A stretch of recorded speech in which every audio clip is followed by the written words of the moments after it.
जंगल की रहस्यमयी घटना। जंगल के बीचों बीच एक छोटा सा गांव था जो चारों ओर से हरे भरे पेड़ों से घिरा हुआ था। उस गांव का नाम नगरपुर था। गांव के लोग बेहद शांत और मिलनसार थे। लेकिन एक दिन गांव में एक अजीब घटना घटी। उस घटना ने सबको चौंका दिया था। गांव के पास ही एक घना जंगल था जिसमें तरह तरह के जानवर रहते थे। गांव के लोग अक्सर वहां पर शिकार करने जाया करते थे। लेकिन एक दिन गांव के मुखिया रामू काका ने जंगल में एक अजीब आवाज सुनी। वह उस आवाज को सुनकर बहुत डर गए और तुरंत गांव वापस आ गए। उन्होंने गांव वालों को बताया कि उन्होंने जंगल में एक भयानक चीख सुनी है। गांव के लोग पहले उन पे हंसने लगे और उनकी बात नहीं मानी। लेकिन जब कुछ और लोगों ने भी वही आवाज सुनी तो सब चिंतित हो गए। गांव में चर्चा होने लगी कि जंगल में कोई रहस्यमयी शक्ति है। कुछ लोगों ने उसे भूत प्रेत का नाम दे दिया। वहीं कुछ लोगों ने उसे कोई बड़ी जंगली जानवर बताया। रामू काका ने गांव वासियों को समझाया कि हमें डरना नहीं चाहिए और उस रहस्य का पता लगाना चाहिए। उन्होंने कुछ युवाओं के साथ लेकर जंगल में जाने का फैसला किया। वह सब अपने अपने हथियार लेकर जंगल की ओर चल पड़े। जंगल में घुसते ही उन्होंने वही भयानक आवाज फिर से सुनी। सभी डर के मारे रुक गए।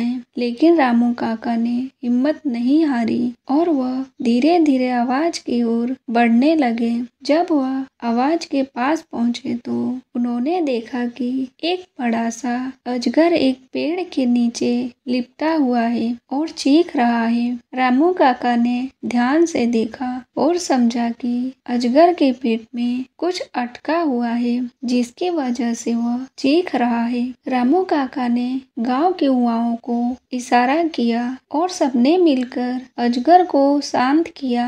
उन्होंने देखा कि अजगर के पेट में एक छोटा हिरण फंसा हुआ है। उन्होंने बड़ी सावधानी से अजगर के पेट से हिरण को बाहर निकाला। अजगर ने राहत की सांस ली और जंगल में वापस चला गया। गांव के लोग बहुत खुश हुए और रामू काका की बहादुरी की तारीफ की। उस घटना के बाद फिर से गांव में कोई भी ऐसी आवाज नहीं सुनाई दी। गांव के लोग उस घटना से सीख गए कि किसी भी समस्या का समाधान डर से नहीं बल्कि हिम्मत और समझदारी से किया जा सकता है। उस घटना ने गांव वालों के दिल में एक नई उमंग और विश्वास जगाया। उन्होंने समझा कि किसी भी रहस्यमय घटना का सामना करने के लिए एकता और धैर्य की जरूरत होती है। रामू काका की बहादुरी और युवाओं की मदद से गांव में फिर से शांति लौट आई। उस घटना के बाद गांव के लोग और भी ज्यादा